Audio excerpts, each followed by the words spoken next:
大家好，这里是春心开讲。在上一个短片当中呢，我做了一个开箱，就是展示了一下达芬奇专用的剪辑键盘。那么这个剪辑键盘呢，我刚刚也试用了一段，然后几个小时的时间吧，用的还不是很熟，所以呢，趁着这个热乎劲儿啊，和大家再分享一下它的使用的体验啊，咱们一块儿来看一下。现在呢，放在这个桌上的就是达芬奇专用的剪辑键盘了。要说它是个专用的键盘呢，其实在中间这部分呢，和普通的键盘也没有太大的一个区别。那么它主要的特点啊，是在两边有特殊的这个剪辑的工具。你比如说在右边呢，这边是一个搜索旋钮啊，或者叫它搜索轮啊，这样一个工具。它上方呢有3个白色的按键，然后上面还有2个按键。在左边呢，也有2个白色的按键，然后呢上下呢各有一些快捷的按键在这个里面。如果我们拿中间这部分来看呀，它和普通的键盘真的是非常相似。我这儿呢就有一个苹果的键盘啊，大家可以看一下，包括它中间这部分的宽度啊，是非常相似的，上面呢略宽一点，跟下边这个相比略宽一点。然后有区别的地方，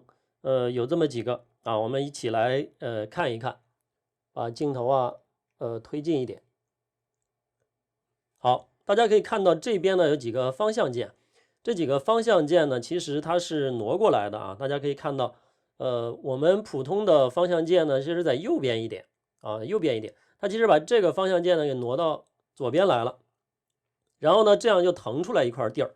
然后你看原来的这个方向键上方呢是什么 Home、End、Page Up、Page Down 这些按键啊，它有的就给省略掉了，有的就给挪地方了。你比如说这个 Home 键，它放在这个右边啊，给大家来看一下，拿到这边来啊，你看这边有一个 Home 啊，它把这个地方放了一个 Home 键，然后下方呢就是一个小键盘，你看这边的这个小键盘。跟它呢是非常类似的啊，可以说非常类似。然后呢，有一些功能啊做了一些改变，然后上方呢其实是做了4个按键。这4个按键呢，要说跟我们苹果键盘上的 F16到 F19非常相似。如果我能自定义这4个键盘，就完全可以取代它啊。所以说在中间这部分呢，它做了一些修改，主要是还是为了让它更加紧凑一些吧。但整体上啊，跟我们普通的键盘是非常类似的啊。当然，它有比较神奇的，就是上边 F1到 F12啊，其实到 F13吧，这个地方。但 F13呢，在这个键盘上是放到了这边啊。其实这个地方对应的是我们这个有一个推出键啊，它这个地方是非常相似的。然后呢，F1、F2都用作了非常好用的一些功能在上面啊，这也可以说是精华部分。那整体来说呢，我的感觉就是它左边、右边再加上上边这一溜，就是这个专用剪辑键盘的专啊，就专在这些地方了啊，这是上下啊一个半圈这个样子。那中间这部分呢，它没有什么专的，中间这部分和我们普通的键盘啊没有任何区别啊，完全可以用一个中间普通的键盘呢取代它。所以说这个专用的剪辑键盘呢，它应该再出一个精简版本的，把左边这一块、右边这一块，还有上面 F 几这一块啊，然后呢再整合一个键盘，放到这个地方，大概这么大就可以了啊，就是做一个单手的这种键盘啊。当然你也可以做成分体的，比如做成磁吸式的呀，可以放在两边啊，或者是就做成一个单体的，都可以分模块，这样去组织啊，我觉得是一个非常科学的，也能够降低成本。至于这个键盘啊，它所宣传的，比如说它这个金属材质啊，然后下边的这个腕托或者掌托啊，这个东西设计还是不错的啊。然后整个键盘也是一个机械键盘啊，按下去和我们常见那些机械键盘的那个感觉还是非常相似的，而且有颜色作为标示啊。但是中间这个部分呢，其实我们自己都完全可以自定义啊。我觉得还是话说回来啊，最专业的地方就是这个半包围的啊这个结构，把这个半包围搞定了，其实呢，大家呢就懂得它这个 cut 这个页面呢是一个什么逻辑了啊。那么接下来呢，我就给大家去演示一下啊，看看我们这个专用键盘的这个搜索轮啊，它起到一个什么样的作用啊？咱们一块儿来看一下。现在大家看到的呢，就是这个搜索轮的这个区域了啊。那么跟搜索轮挨得最近的是3个按键，咱们依次来看一下这3个按键啊。第一个呢，它叫做 shuttle 的意思呢，就是一个快速的搜索的这样的一个按键，让这个轮呢呈现一个快速搜索。中间这个是 jog 就是慢速搜索。还有一个呢叫 scroll 就是滚动搜索。咱们依次呢来看一下啊，应该如何使用它，怎么样去操作的。现在呢，我已经把达文奇呢打开了，打开之后啊，进入它的快编页面。在这个页面当中啊，我现在有几段这个素材啊，都已经导入进来了。导入进来以后呢，我在它的右边呢，可以激活一个叫做 source 的这样的一个命令啊，就是 source 就叫原啊，原磁带模式。在这个模式当中呢，大家会看到这个地方就一段一段的素材都可以按照这个时间码啊或者文件名等等，它会进行一个连接显示，就像一个磁带一样。然后呢，我就可以搜索了。我们先来看一下这个叫快速搜索，就是 shuttle 这个灯亮了以后啊，我现在开始转。好，大家可以看到啊，它可以非常快速的这样搜索。这个倍率啊，你可以自己来控制的。其实想让它慢一点还是快一点，你就去拧到不同位置呢，它会有一个不同的速度。当你拧到一个嘎哒一声，你听到有一个力量在阻止你的时候，那说明它的这个变速已经到头了，就是可能达到一个32倍速啊，或者是甚至64倍速这样一个非常快的一个速度。好，那么第二个呢叫做我们按空格键先停止它啊。那么第二个呢叫做 jog 就是慢跑啊，这个单词叫慢跑，慢跑其实就是慢速搜索啊。然后我现在这是慢速搜索，当我用慢速搜索的时候，大家注意上边啊这个地方，你就可以精确的看到这个人说话的时候他的语音是什么样子的啊，这个叫做慢速搜索。好，shuttle 就是快的，哎，所以呢要快就快，要慢就慢啊。好，第三个我们先停啊。第三个呢叫 scroll 就是一个滚动。那么要想滚动我们的素材呢，大家可以试一下啊，你轻轻的慢慢的滚动，它就可以像逐帧一样的啊去播放，甚至慢速的去播放。然后如果你用手大劲儿一点，它就可以快速。它带惯性的啊，这个东西非常棒啊！你这样一滑，你就看到它那个速度完全可以由你控制，叫收放自如，能理解那种感觉吧？所以这个功能真的是非常爽的啊！我觉得这个真的是用了就回不去的那种感觉啊。但是呢，我在用这个搜索轮的时候也遇到了一些问题啊。你比如说我切换到另外一个素材里面，这是一个 ProRes 444的2K 的片子，然后呢，我用这个 shuttle 啊，就是快速倒带这个地方，我往后倒啊，还有我往前倒，哎，现在感觉呢都还是比较顺畅的啊 ，ProRes 444。但是呢，你看我现在突然往左再去拽的时候啊，看往左没有动静了，再轻轻的哎又动了，再使劲儿，哎这可以了。停，好停，然后右，如果你一下摁到底的话呢，然后你就发现它往前走的特别卡顿，然后你轻轻的呢，它又可以这样去走，然后你一下到底，比如说到很高的倍速，它就卡住了但是也分素材，停，也分素材啊，我再换一个素材，比如说我现在用这个素材啊，shuttle啊，快速搜索。大家可以看，我一下打到底，它很顺畅，我再反过来倒放，快速的啊，这个搜索也很顺畅。我要慢速的啊，慢一点的啊，这样哎，快一点，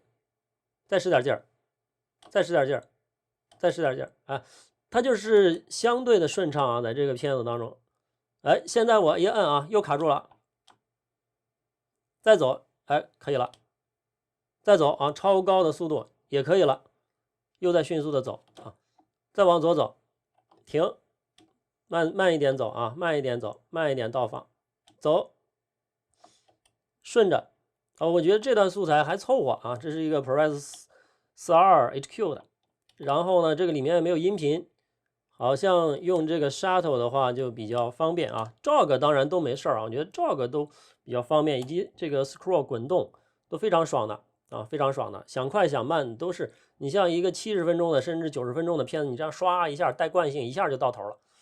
真的是很快啊。所以说这个搜索轮呢，真的感觉是很棒的啊，我觉得这个轮啊就值1000块钱啊，肯定的。如果你只有1、2段的话呢？那还好说啊，如果你素材特别多的话，那么其实在我们这个里面去导航的时候啊，又发现了一个卡顿，你看倒放啊还好，倒放感觉比较顺，现在正放卡了，正放最大速度它就卡了啊。我现在呢读的这个是一个4盘的雷电阵列。它的速度呢有600-700兆吧，600-700兆。我觉得这个码流应该是能跟得上的啊。你看这现在又能跟上，有的地方可以，有的地方又不行啊，就是有一个反应的时间。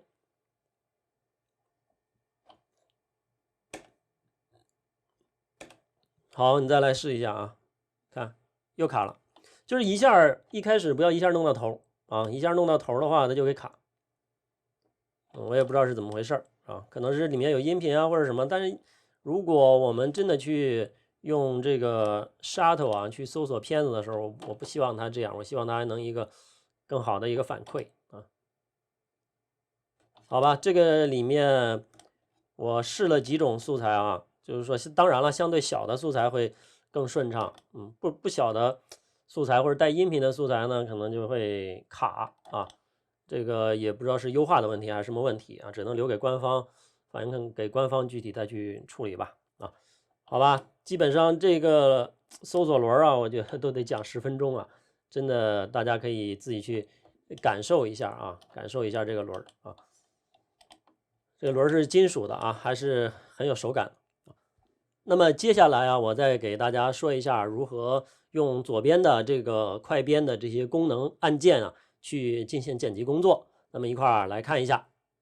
那现在大家看到的左边呢，就是它的一个快编按键区域了。在这里面最显眼的就是 in 和 out， 就是入和出啊，就入点出点两个按键是白色的，很显眼，其他都是黑色和灰色的。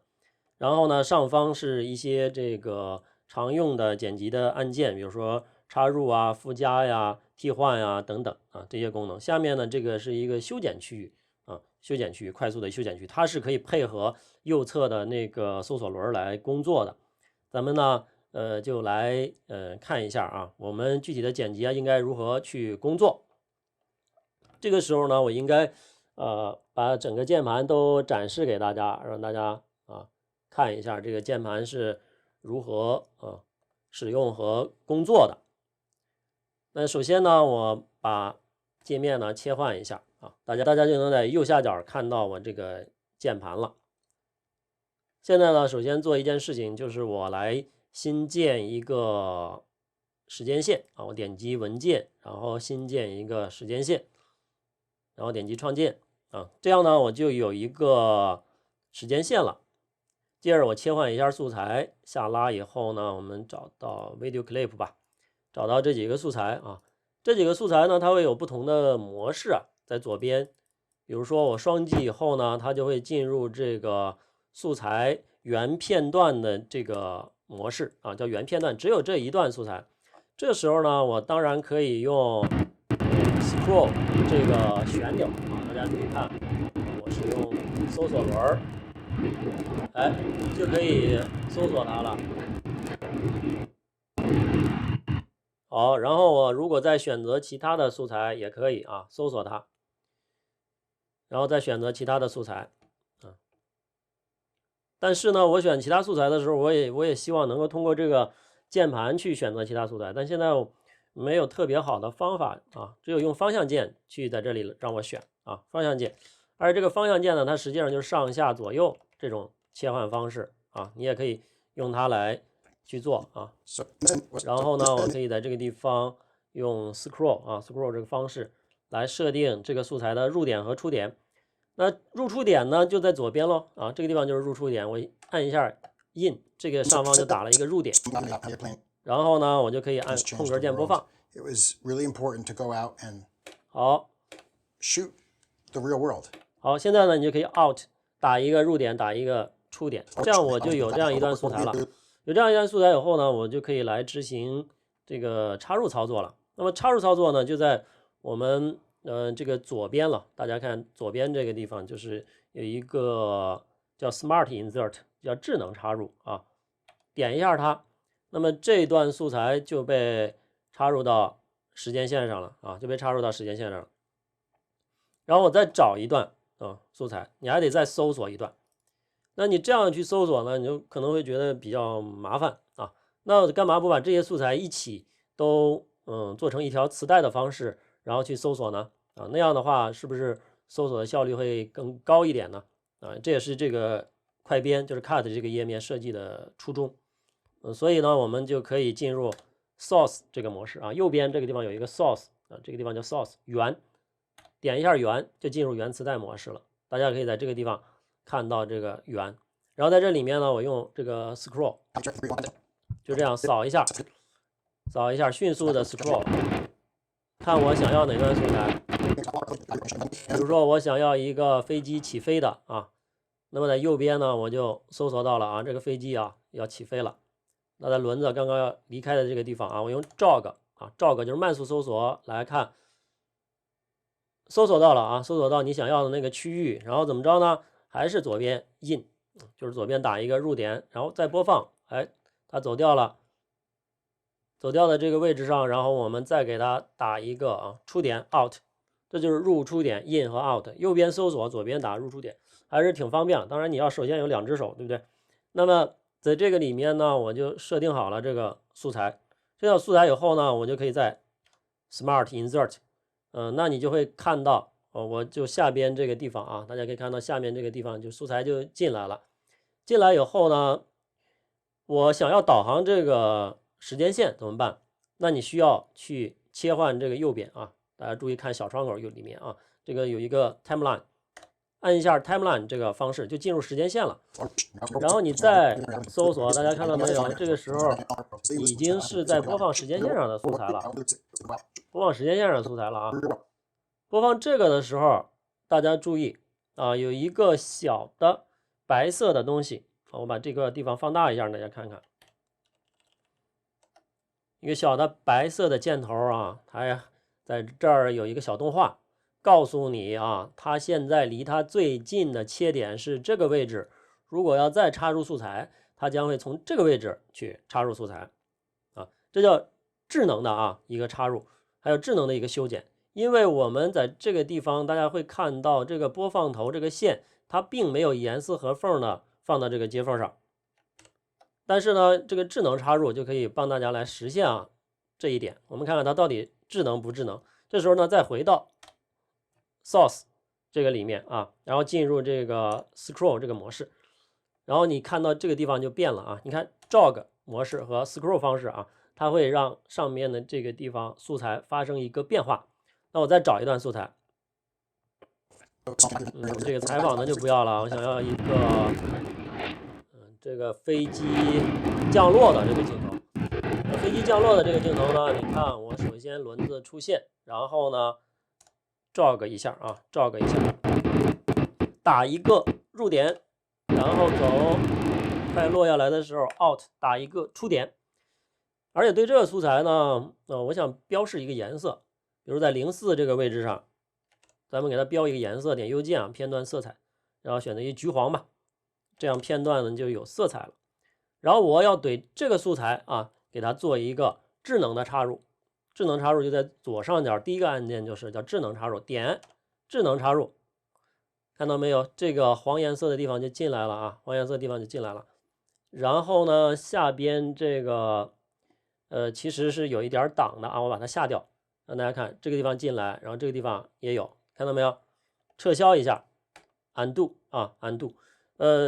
你注意啊 undo 是在这个位置的，就是在波浪号那个地方，这个 undo 还是非常方便的啊，非常方便的。我们再 insert 啊，让大家再看一下，你比如说我的 undo， 然后智能插入啊 undo 智能插入，还是非常方便的，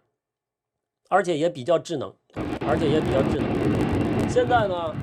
我再回到 timeline 这个模式啊，导航一下。好，非常方便啊。现在我想演示的就是去做一下这个修剪啊，这个修剪确实是非常爽的一件事情啊。为什么说非常爽呢？大家看一下啊，我现在这个黄色的啊，橙色的这部分啊，你看这个地方啊，它有一个头，对不对？这有一个头啊，我现在的播放头就离它很近，然后呢，我有一个这个按键啊，这个按键呢，其实在左边啊，给大家再放大一下吧，让大家再看看，看清楚一点啊。看到这个地方有个叫 trim in 啊 ，trim in 就是一个就是修剪入点 ，trim out 就是修剪这个出点 ，roll 就是卷动，然后这个就是滑，内滑外滑啊，然后这个是转场的一个长度，这底下都是各种叠化啊，这9个键还是非常好用的。咱们给大家演示一下啊，比如说我现在做一个修剪，在它的左边啊，在左边，你看，我首先要摁住啊，左手摁住这个 trim in， 然后呢，右手用这个慢速的搜索轮就轻轻的转，这时候就在修剪这个入点了。这种操作实在太爽了啊，实在太爽了，因为你根本不用去选这个入点，你只要把它放过去就有了。现在呢，我想要修剪出点，就把它拿过来啊，看播放头拿到右边了啊，现在有一点遮挡。没关系啊，我们按住 trim out， 然后开始修剪这个出点，看，修剪它的出点，看到没有？如果我这时候再要修剪入点，因为离它最近的入点是后面这个素材，所以它就修剪素材这个后面这个素材的入点，修剪出点啊，就修剪这个。现在要做卷动剪辑啊，卷动，你看卷动 roll 啊，把这2个接缝都选中，然后去用这个 jog 去转。这太爽了，这个实在是不知道谁发明出来的，实在是太方便了这个修剪的方式，而且不伤手啊，不会得鼠标手，基本上是这样的一种感觉啊。好，我再放小一点。好，你比如说前面这句话我也要修剪啊，那怎么修剪呢？你也可以啊，比如说我现在呢用一个 trim out 啊修剪它的出点。可以了啊，然后你就拿手这样划就行啊，它有惯性的去导航这个素材啊，这些都非常方便。好，所以刚才呢也主要是讲了这么几个这个修剪的操作啊，你比如说我们修剪开头啊，修剪结尾啊，那我能不能滑移这个素材呢？那肯定也是可以的啊。现在我对这个橘红色的这个素材啊。来做一个滑移啊，大家看一下怎么滑移呢？你首先要摁住这个 Slip Source 啊，就是左边这个，然后咱们滑一下啊，滑一下。大家看，当然啊，你看它离谁近，它就是滑谁。这个时候滑的是前面这个啊，我要到右边这个来啊，你看，那这个时候呢，滑移的就是这个橘色的这个素材了，看到没有？如果它就要看这个东西它离谁近啊，离谁近它就会滑移谁啊。如果我滑移到这个 destination， 你看它就滑后面这段素材了，滑移这个啊就滑这个素材。但是像我们传统那种内滑和外滑，我还没有发现它有太好的这个方式啊，太好的方式。因为其实滑移或滑动它有好多种方式，有内滑有外滑嘛。我们回到剪辑这个页面，大家就应该能够看到这一点。比如说我们用修剪这个模式啊，大家可以看，这时候其实我在做一个外滑，所以说在这个剪辑页面里面，它和快编真的是2个概念，它不是一回事儿。我们在那边做的一些操作，在这边做都是不对的啊，都是不对的啊。你看我现在的这个滑移或者滑动啊，都不对啊，反而我觉得它2个需要融合一下啊，或者是怎么样去改一下。或许这个官方应该有它的操作的方式和技巧，但它并没有告诉我，也没有用一个说明书来给我们去讲啊，我们如何做一个内滑，如何做一个外滑啊。现在不管我怎么着，它这个滑的这个方式好像都有些问题啊，就是内滑还能啊比较精准的做到啊，外滑的话我要到剪辑那边再去做才是外滑，这样就跳跃了这个界面，我觉得不是很方便。好，然后呢，我们再来看一下它的几个方式啊。你比如说我们现在去剪辑嘛，我剪辑想要再去做一些叠加素材呀，或者是一些这个替换素材呀，覆盖素材啊等等，那么我们都可以去用上方的啊左上角这几个按键呢去实现。比如说在这个地方有个叫 append 其实呢就是一个附加。比如说我现在找到一个素材，这个素材呢就是一个片尾啊，我用片尾呢，然后按一下这个 append， 马上大家就会看到这个素材呢就已经上来了，附加到我们整个片子尾部了啊，这个就叫做 append， 是一个附加的一个关系。那现在呢，我想做一个，比如说覆盖啊，覆盖。现在这个飞起来的飞机，我想给它替换成一个水上的飞机啊，水上的飞机。水上飞机这边呢，我先用 source 给它来做一下入出点啊，这个地方我打一个 I， 这个地方呢打一个 O 啊，这样入出点就有了。然后呢，现在我就想要对这个下面这个素材呢做一个覆盖。点击，大家可以看一下啊，我们是否覆盖了这段素材啊？undo 一下，首先，那其实为了去演示呢，我们用颜色来标示出来可能会更好。比如说，我先用一个紫红色的这个片段，然后这个素材呢用另外一个片段啊，这个片段呢，比如说我用一个绿色的啊，我们看这个绿色的来替换一下这个紫红色的啊，点击一下 overwrite，undo。哎，大家可以看到，它实际上是一个波纹的覆盖啊，undo 一下波纹的覆盖。那么其实这里面呢还是有其他覆盖的啊，这个 F10这边 F10也是一种覆盖啊，我们 undo 一下啊，用这个 source F10，大家注意看这个时候的覆盖啊，你到 F10这边呢就会发现了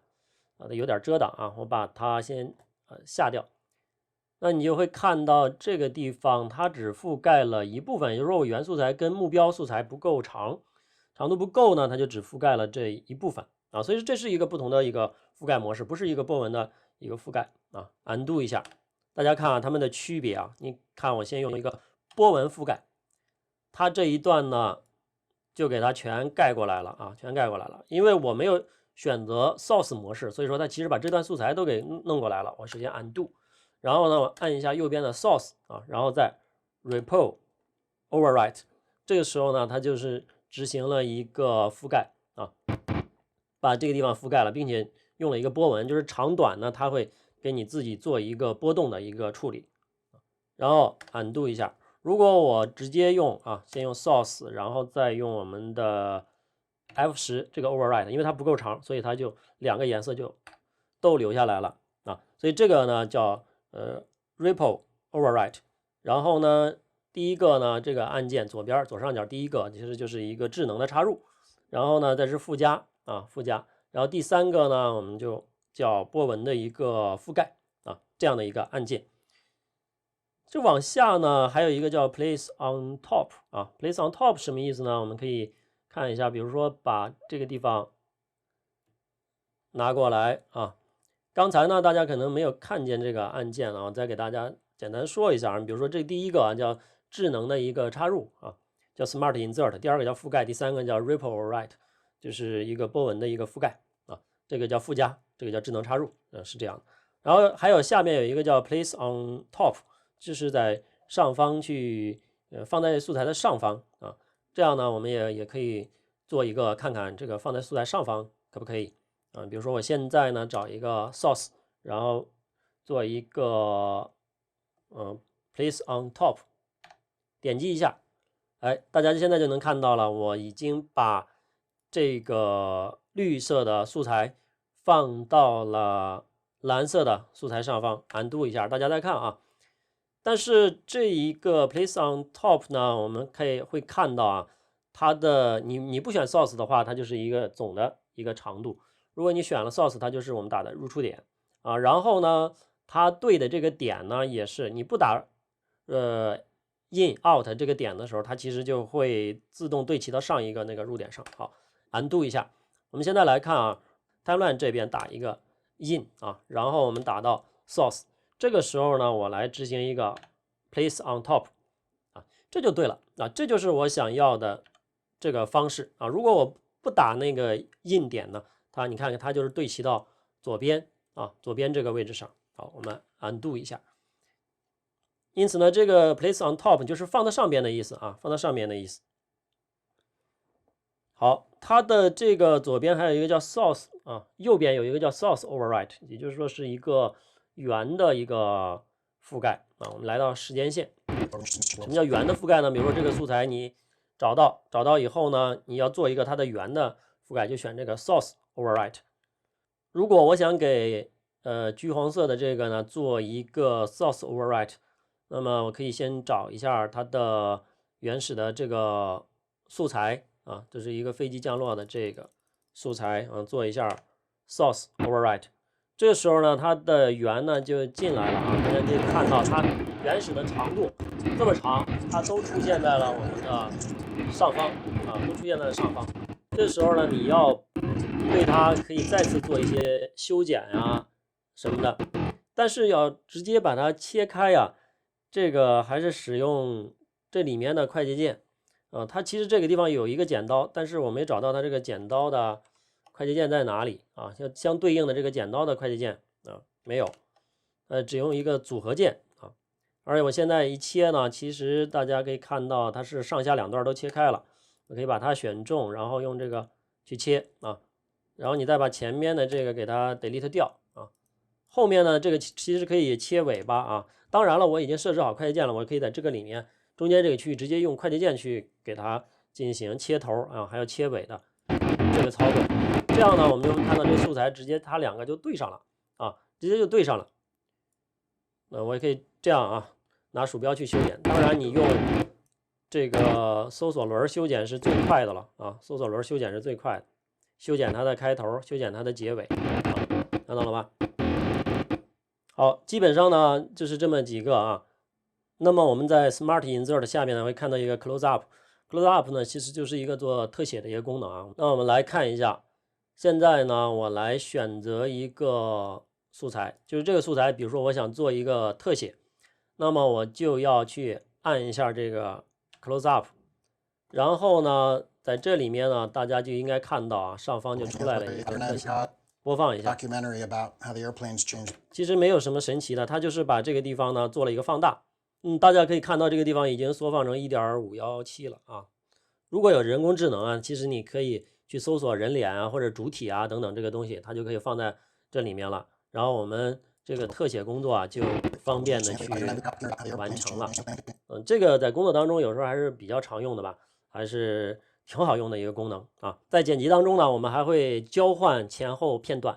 这个交换前后片段呢，在这个键盘上还是非常方便的。我们来演示一下。现在你看到呢，有一个橘色的，有一个粉色的。它的操作方法呀，是我们摁住 F6 这个按键，然后呢，使用我们的搜索轮啊，这样轻轻的一转，然后释放就可以了。你看，现在是品的在这个橘的前面。我们再来操作一下 F6 啊，让它执行一个交换。现在品的已经跑到后面来了啊，所以说这个交换片段是一个神器啊，还是非常方便。讲到这里呢，大家应该能够发现啊，这个快编的一些按键啊，它就是可以帮助我们呢去进行快速的素材的插入啊，素材入出点的一个设定，然后呢迅速的把整个故事线呢把它搭建起来啊，它快就快在它有搜索轮，然后入出点两手配合是非常方便、非常迅捷的。当然还有一些功能呢，我下面要讲的就是它如何去做一个包装或者是转场。这个也是在一个快速剪辑当中我们常用的一个功能。那我们去看一下这部分如何去处理的。总结一下刚才所讲的呢，也就是说它的把素材放下来呀，或者是做一些覆盖呀、替换呀等等这些东西呢，都在上面这个地方可以迅速的找到。另外呢，这边有F9到F10等等，这也有一些这个覆盖啊、替换啊、叠加等等这一些修剪啊，就是一些剪辑的按键啊，就在这个里面。然后再往下呢，就是入出点和我们看到的修剪呀、内滑、外滑呀等等这些操作。接下来呢，我们来看一下它的一个转场过渡，还有一些包装的这些的小元素啊，应该如何去处理。那么首先来看一下转场的制作，上边呢工具栏上其实就有这3种转场，一种呢就是硬切了，叫 cut， 还有一种叫叠画，还有一种叫平滑剪接。这3个按钮啊，其实对应着我们键盘上的3个按键，就在下边这3个灰色的就是了。那么你看一下啊，如何去操作它们啊？现在呢，我已经找到一个接缝了啊，这个接缝就是在这个位置上，我先做一个 dissolve 就是一个叠画啊，摁一下这个 dissolve 就可以了，再摁一下 cut， 它又回去了，它又变成了一个硬切了，然后 dissolve 叠画，然后 smooth cut 就是一个我们说的平滑的剪接啊，平滑剪接它会有一个变形啊，你能看到。这个飞机啊有一个变形，它运算量要大一些，所以有时候可能会需要卡一下。那现在我要一个 dissolve 啊，这是 dissolve， 还有一个就是 cut， 就是硬切啊。这个切换还真的是非常方便的啊，非常方便。那你说就这么几种吗？它也不是啊，它也不是。其实这个上面呢还有一个 F4， 如果你摁了 F4， 那就非常棒了，它就马上就出来。这样一堆啊，可以选择的。然后呢，你用这个搜索轮就可以在这里面搜索各种各样的转场，比如说这个螺旋滑向，你一松啊，就看到了螺旋滑向就进来了。然后我们来进行这个播放啊，斜杠键你就马上就可以看到了，对吧？啊，可以看到这个迅速的切换啊，再按 F4啊，再来爽一把，大家可以看5边形滑向。然后呢，斜杠键啊，咱们放一下啊。可以，但是说实话呀，这些太 low 了，是吧？虽然用起来很爽，但是这些转场谁用啊？对不对啊？我觉得它太脱离时代了啊！这个里面你做的再花里胡哨也没有用啊，还是应该更时尚一点、大方一点，然后现代一点啊，互联网化一些。这是我觉得它应该做的一个极大的改进啊。这个地方就不说了，也不太多的吐槽了，大家应该都有一个感受，就是你给我了挺好用的，但是我不想用啊，就是好是挺好，但你给我的方案呢，我觉得就那样啊。好的，这是一个大家看到了，就是如何做这个转场啊，太爽了。然后呢，在这个里面还可以调长度的啊，长度你看左边这有一个按键啊，叫做transitions duration， 就这个键啊。它是一个转场过渡的一个时长啊，用这个功能，大家可以来看一下啊。然后我把它放大一点啊，让大家看一看它的神奇之处啊。摁住这个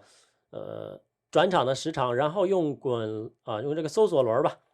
你看可以调整，非常方便的去调整啊，也非常精确，也非常爽，去调整它的长度啊。这实在是不知道谁发明的啊，我觉得这个操作应该极大的发扬下去。就是其实这个轮啊，搜索轮啊很好用，有很多可以用的东西啊。你还比如说我要选中这个素材，但现在选中这个素材却需要我用鼠标去选中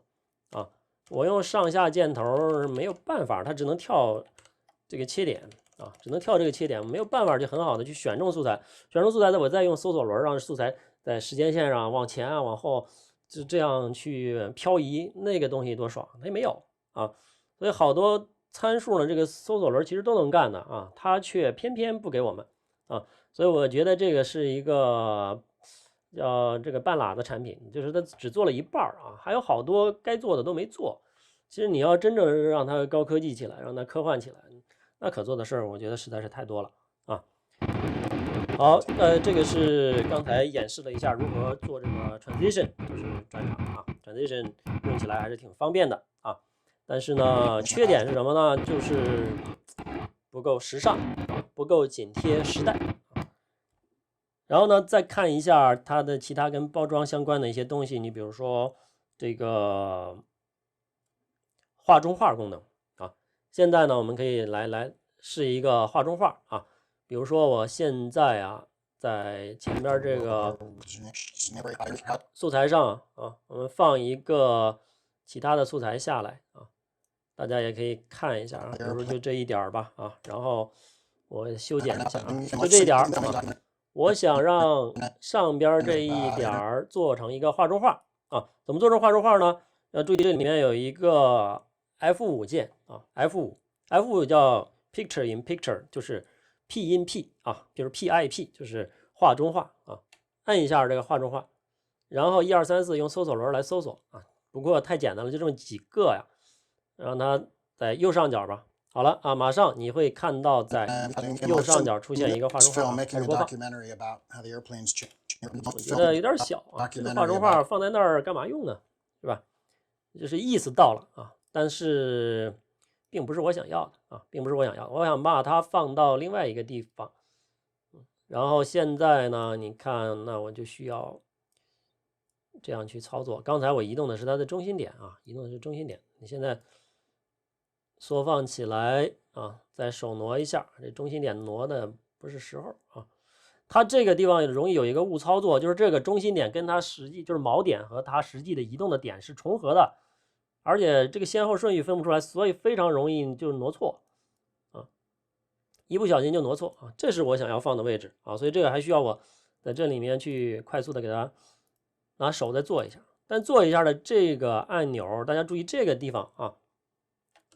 这个工具我现在没有找到快捷键啊，我也不知道在哪个地方可以动这个快捷键。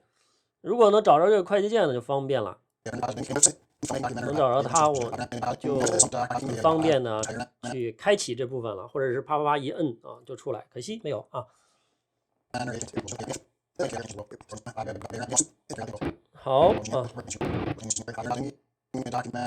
刚才看到的那个叫画中画啊，画中画。那么其实，在工作当中呢，还经常会用到变速啊。这个变速功能呢，我现在没有发现一个特别好的处理的方法。它这里面只有一个 freeze， 就是一个静帧一个功能。那么用这个搜索轮做变速的那个，我现在还没有发现啊，它如何去做？那你先看看这个静帧怎么做吧。比如说，我希望素材静止在这一帧啊，然后我选中这个素材以后，按一下 F3啊，然后再播放，看它的后面就静止了啊，后面就静止了。再来播放一下看看，前半截是动的，后半截是静的啊。实际上呢，在剪辑这边看呢，它就是做了一个变速，双击它啊，在这边呢，大家就能看到了，看到没有啊？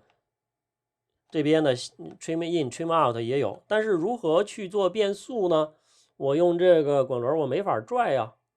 是吧？我的搜索轮没法拽这个东西，所以不是很方便啊，不是很方便。而且到了快编这边，它的变速在这里面并不显示啊，并不显示。那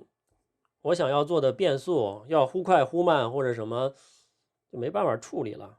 啊。不知道官方如何去解答这个问题呢？所以我感觉啊，有一些功能它有了，但是并不完善啊。那么剩下的时间呢，我再来讲一下这个素材的排序，还有时间码的这一部分啊。咱们来看看这键盘上，它在键盘上靠近搜索轮的这一边啊，就是我们说的素材排序啊。其实上面有4个，然后下面呢是一个时间码输入啊，就是这么几个简单的功能啊，以及一个我们看到的这个叫修剪编辑器啊。进到这个里面，它会有一些跟修剪相关的一个模式，可以供大家来选择啊。现在大家看到在媒体池当中呢，就有不少的素材啊，这些素材呢可以以不同的方式来显示列表啊、缩略图啊等等啊。那它们其实是可以排序的。排序呢，其实在这边啊，大家可以看到这个地方有一个排序啊，媒体排序。这个排序呢，就其实可以在这键盘上找到啊，使用时间码排序，使用这个摄影机序号排序，然后使用日期排序啊，还有使用这个片段名称排序都可以，也就是这个几种方式啊，都用这4个按钮去做到了啊，所以这也非常简单的一个东西啊，没有太多可以讲的啊。那右边你也会看到它的排序方式会发生变化，这个可能在进行剪一些剧集啊，或者是一些多机位啊等等的时候，会起到比较方便的这个作用吧。啊，再往下呢，其实大家可以看到我们的这个时间码啊，这个输入的这个区域，这些时间码什么的，我们都是可以做的啊。比如说我们打一个入点啊，然后呢我们使用加号啊20000啊，然后按一下回车，大家就能看到它就会发生一个跳转了啊，减6000000啊 ，Enter 一下啊，加200，就是其实相当于我们去加2秒钟啊，在这个里面大家可以看到我去打一个入点啊，然后加20，就往后啊再错一下啊，然后我们再打一下 out， 就是入出啊，这个东西我们都可以用它来做啊，还有这个 smart insert， 你就按下去以后，你就可以方便的在这里面执行一个素材的插入了啊，当然也可以 undo。就是时间码非常方便，而且这里面有一个双零啊，就一下输入这个我们的 SMPTE 那种时码啊，就10分秒针那种时码啊。这个操作呢，其实还是挺方便的啊。当然这儿有一个切换，就是帧数和time code 这个切换啊。如果我们在这里面呢减20啊，大家可以看到我们可以设定啊，打一个 i 加10啊，加1秒啊，然后打一个 o。这样我们就设定一个入出点啊，在这个位置上，所以时间码在这里面也是可以非常方便的啊去做这些事情的。终于可以到了总结的时间了。经过我刚才相对冗长的这个演示，不知道大家有没有烦啊？你能看到这一款专用的剪辑键盘啊，有它的一个神乎其神的一些操作，也有它呢不太近人情的一些地方。还有一些急需改进的方面啊，所以这个做工啊什么的设计啊什么的呢就不用多说了，那些东西呢自有别人呢去给大家去点评啊，去做一些视频啊，去介绍啊等等。我还是从一个用户的角度啊去考虑这个问题啊。我本人呢虽然也不是一个职业的剪辑师，但最近呢也在做一些小短片啊什么的，我也慢慢的去需要一些这个剪辑的这方面的快捷键，比如它如何去设置。然后呢，也买了一些相应的这个可定义、可编程的这个键盘啊，甚至一些可以做红命令的一些控制器啊，然后来加速我们的这个剪辑的这个工作。其实，我刚才演示和使用的过程当中呢，我觉得这款键盘，可以说能够打70分啊，就是它在我的心目当中是可以值70分的啊，但是绝对做不到90分和100分的这种感觉。因为它总是挠你那么一下，它设计了一个非常好的一个功能，那你一看这个东西可以很好的去扩散去发挥，但是它到那儿就停了，它没有继续往前突破，这是让人就是心痒难挠的那种感受。而且现在呢，它的价位啊确实是8600元，是吧？人民币啊还是相对贵的，有很多人会觉得这个东西呢价格确实很高啊，就是买不起系列，是吧？告辞系列。看了这个价格以后呢，就决定和它拜拜了啊。但是呢，你要从另外一个角度来说，就是这款键盘啊，做工啊什么的工艺啊，它肯定有它花钱的地方。然后就这个搜索轮，刚才我们一开始就跟大家说了，这个东西呢，完全就它自己就应该值个这个1000、1500甚至2000块钱啊，就这一片儿。那其他的部分，我觉得都600-700的1000多的键盘就能够完全取代啊中间这部分。那左边的那一部分跟右边这部分加起来呢，其实它完全应该出一个相对廉价版的啊。其价位呢在2500到3500左右，应该是到达我们的一个心理的价位。那么现在呢，我们用这样的一个键盘呢，就是它能够加速我们的工作，但是到底能加速多少呢？我觉得这个还有赖于在工作当中去实践，也不是我这一下午啊3-4个小时、4-5个小时的这么一个使用能够完全体会到的啊。我的感受是，如果我有一个完全可自定义的键盘啊，像这样的叫 Stream Deck 啊，这种工具啊，这种工具呢，它上面的图标都完全可以自定义的液晶的啊，改天再和大家去聊这样的一个产品。如果把这个东西用好了，它的效率不会比我们这个键盘低的